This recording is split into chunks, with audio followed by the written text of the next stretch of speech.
Hello बच्चों, चलिए प्रश्न को पढ़ते हैं और समझते हैं। यदि एफ एक्स बराबर sine 2x plus A sine X plus B cos X और बटा है एक्स की घात 3, एक्स बराबर 0 पर सतत है, तो कैपिटल ए कैपिटल बी तथा एफ ऑफ 0 का मान है। और उसके लिए हमें विकल्प ए बी सी और डी चार विकल्प दिए गए हैं और हमें इनमें से सही विकल्प का चुनाव करना है। प्रश्न को हल करने से पहले हम प्रश्न के लिए मुख्य अवधारणा लिखते हैं। तो मुख्य अवधारणा, जिसकी सहायता से हम इस प्रश्न को हल करेंगे। मुख्य अवधारणा में हम सबसे पहले कुछ प्रसार लिखेंगे जिनकी आवश्यकता हमें यहाँ पर लगेगी। सबसे पहले आपको साइन एक्स का प्रसार याद होना चाहिए। साइन एक्स का प्रसार होता है एक्स माइनस एक्स की घातांक 3 और बटे में आता है 3 का क्रम गुणित, उसके बाद प्लस एक्स की घातांक 5 और बटे में होगा 5 का क्रम गुणित, उसके बाद माइनस, और इसी प्रकार इस प्रसार को जारी रखा जा सकता है। उसके बाद कॉस एक्स का प्रसार भी आपको याद होना चाहिए। कॉस एक्स का प्रसार होता है 1 माइनस एक्स की घात 2 और बटे में आता है 2 का क्रम गुणित, प्लस एक्स की घातांक 4, फिर आ जाएगा 4 का क्रम गुणित और माइनस, और इसी प्रकार आप इसको भी जारी रख सकते हो। तो ये दो बातें तो आपने यहाँ पे समझ ली।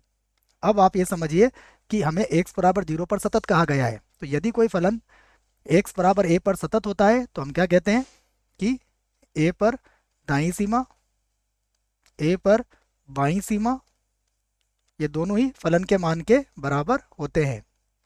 तो ये सारी बातें हमने यहाँ पर लिख ली है। अब हम प्रश्न को हल करते हैं। तो देखिए, सबसे पहले हम कहेंगे कि यदि x बराबर 0 पर सतत है तो x बराबर 0 पर इसकी सीमा का अस्तित्व अवश्य होगा। इसी को हम आधार यहाँ पर बनाएंगे कि यदि यदि x बराबर 0 पर एफ एक्स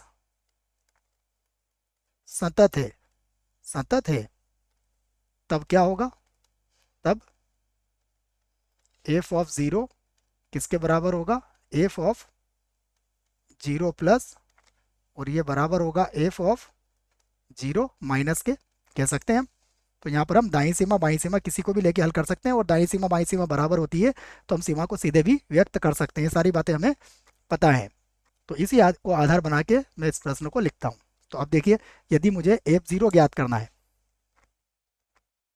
तो F0 को मैं इस प्रकार भी ज्ञात कर सकता हूँ, लिमिट x का मान 0 की ओर अग्रसर, और यहाँ पर कितना आ जाएगा? fx हो जाएगा, क्योंकि दाईं सीमा बाईं सीमा बराबर बराबर होगी तो हम इसको इस प्रकार लिख सकते हैं, f ऑफ 0 बराबर लिमिट x का मान 0 की ओर अग्रसर है। अब fx का मान यहाँ पर रख देते हैं हम। fx का मान हमें कितना दिया है? साइन 2x, तो यहाँ पर लिखूंगा मैं साइन 2x। उसके बाद हो जाएगा a साइन x, तो प्लस का a, और यहाँ पर हो जाएगा साइन x। उसके आगे देखिए क्या लिखा है? b कॉस x, तो प्लस का b, और यहाँ पर है कॉस x, और उस पूरे के बटे में कितना चल रहा है? पूरे के बटे में चल रहा है x की घातांक 3। आगे लिखते हैं इसको। अब जैसा कि मैंने आपको प्रसार लिखवा दिया इससे संबंधित, उन प्रसारों का उपयोग यहाँ पर हम करेंगे। तो लिमिट x का मान 0 की ओर अग्रसर, 1 बटा x की घातांक 3 को मैं पहले ही लिख लेता हूँ, और अब मैं इनके प्रसार लिखता हूँ। देखिए, साइन 2x का प्रसार अगर हमें करना है तो क्या होगा? x के स्थान पर कितना आ जाएगा? 2x, तो ये होगा 2x, और उसके बाद माइनस ये होगा x की घात 3 होता है तो 2x की घात 3 हो जाएगा, अर्थात हो जाएगा 8x की घातांक 3, और बटे में कितना आ जाएगा? 3 का क्रम गुणित, और इसी प्रकार ये प्रसार आगे भी जारी रहेगा। इसको मैंने यहाँ कोष्टक लगा दिया। उसके बाद प्लस कैपिटल ए है। अब यहाँ पर साइन एक्स लिखा है, देखिए ए के साथ है साइन एक्स, तो साइन एक्स का प्रसार सीधे सीधे लिख देंगे हम। ये हो जाएगा एक्स माइनस एक्स की घातांक 3, और बटे में है 3 का क्रम गुणित, और इसी प्रसार को आगे इस प्रकार आप जारी रख सकते हो।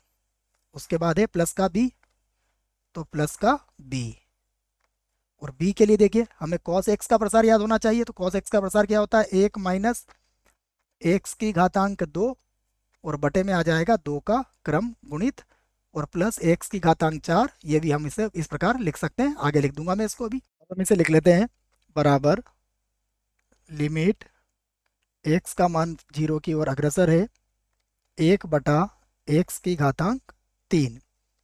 सबसे पहले मैं यहाँ पर देखिए अचर पद क्या है हमारे पास, b का गुणा एक से करेंगे तो b आएगा इसका अचर पद, तो b लिख लिया मैंने। उसके बाद x की घात एक वाले पद कौन कौन से होंगे, ये होगा 2x और यहाँ पर मिलेगा प्लस का ax, ये x की घात एक वाले पद हो गए। उसके बाद x की घात दो वाला पद कौन है, ये होगा माइनस का b और x की घात 2/2 का क्रम गुणित किसके बराबर होता है, 2 के ही बराबर होता है। उसके बाद अगला पद जो हमें मिलेगा वो कौन सा है, -8 x की घातांक 3 और बटे में 3 का क्रम गुणित कितना होता है, 6 होता है। उसके बाद यहाँ से मिलेगा माइनस का a x की घातांक मिल जाएगा हमें 3 और 3 का क्रम गुणित कितना होता है, 6। उसके बाद यदि हम x की घात 4 वाला पद चाहिए हमें तो वो प्लस का आएगा, तो ये हो जाएगा b, ये हो जाएगा b x की घातांक 4 और बटे में कितना आ जाएगा, 4 का क्रम गुणित, जो कॉस के प्रसार में आपको मिलेगा। और इसके बाद भी कई पद यहाँ पर आएंगे जिसको मैंने डॉट डॉट लगा के व्यक्त कर दिया है बच्चों। अब आप देखिए हमसे क्या कहा गया है कि फलन हमारा सतत है, इसी को अब यहाँ पर हम आधार बनाने वाले हैं। मैं लिख देता हूँ कि यदि यदि x बराबर 0 पर f(x) क्या है, सतत है, सतत है। यदि सतत है तो क्या होगा, इसको मैं समीकरण 1 बना देता हूँ बच्चों, यहाँ से है ना, इसको समीकरण 1 बना देते हैं। यदि x बराबर 0 पर f(x) सतत है तो इस सीमा का अस्तित्व जरूर होगा, और इस सीमा का अस्तित्व तभी हो सकता है जब b 0 के बराबर हो और जो x का गुणांक है वो भी 0 के बराबर हो। तब क्या होगा, b का मान तो 0 ही होगा, और उसके बाद x का गुणांक भी 0 होगा, x का गुणांक ये भी क्या होना चाहिए, 0 होना चाहिए। तो x का गुणांक क्या है हमारे पास, x का गुणांक है 2 + a बराबर 0, तो यहाँ से a का मान कितना आ जाएगा, -2 आ जाएगा। और x की घात 2 का गुणांक भी 0 होगा, जो हमने पहले ही b का मान 0 लिख दिया है। इसका अर्थ ये हुआ कि a और b का मान तो हमने प्राप्त कर लिया है। अब पुनः हम समीकरण नंबर 1 का प्रयोग यहाँ पर करेंगे, तो मैं लिख देता हूँ पुनः समीकरण 1 से, पुनः समीकरण 1 से, पुनः को एक बार और लिख लेते हैं और फिर समीकरण 1 लिखते हैं बच्चों, ये पुनः, ठीक है, पुनः समीकरण 1 से। फिर से हमारा किसका मान आएगा, ये f0 का मान चल रहा था, ये हो जाएगा लिमिट x का मान 0 की ओर अग्रसर है। उसके बाद अब क्या करूँगा मैं, देखो ये जो पद थे मेरे b और x का गुणांक और x की घात 2 का गुणांक, ये सब तो 0 हो गए। अब जो पद मेरे पास बचे हैं इन पदों को मैं लिख लेता हूँ और इन सभी में से x की घात 3 को कॉमन भी ले लेता हूँ। तो यहाँ से मैं x की घात 3 को कॉमन ले रहा हूँ, तो सबसे पहले मेरे पास बचेगा -8/6, -8/6 बच जाएगा। उसके बाद बचेगा -a/6, देख लीजिए यही बचेगा। उसके बाद बचेगा bx/4 का क्रम गुणित, फिर बचेगा प्लस, यहाँ पर होगा bx और बटे में क्या आएगा, 4 का क्रम गुणित। और इसी प्रकार आगे भी इसके पद जिसमें x वाले पद आएंगे बचेंगे। बटे में क्या था, x की घातांक 3 था। अब x की घातांक 3 से x की घातांक 3 को काटा जा सकता है। अब आप x का मान 0 यहाँ पर ले सकते हो, तो जब आप x का मान 0 यहाँ पर लिखोगे तो ये आ जाएगा f0 बराबर, ये होगा -8/6 माइनस का हो जाएगा a/6, और उसके बाद के जो पद होंगे वो सभी 0 हो जाएंगे।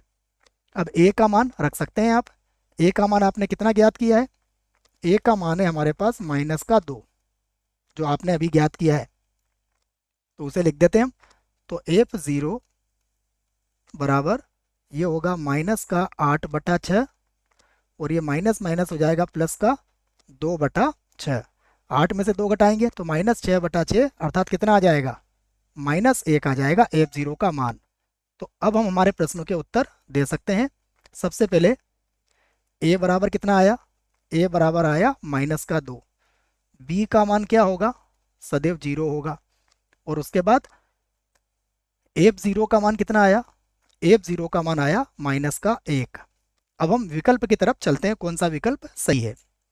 तो विकल्प ए में क्या लिखा है, ए बराबर -2, बी बराबर 0, एफ 0 का मान -1, अर्थात पहला विकल्प ही हमारे इस प्रश्न के लिए बिल्कुल सही विकल्प होगा बच्चों। विकल्प बी गलत हुआ, सी भी गलत है और डी भी गलत है। आशा करता हूँ आपको इस प्रश्न का उत्तर समझ में आया होगा। धन्यवाद।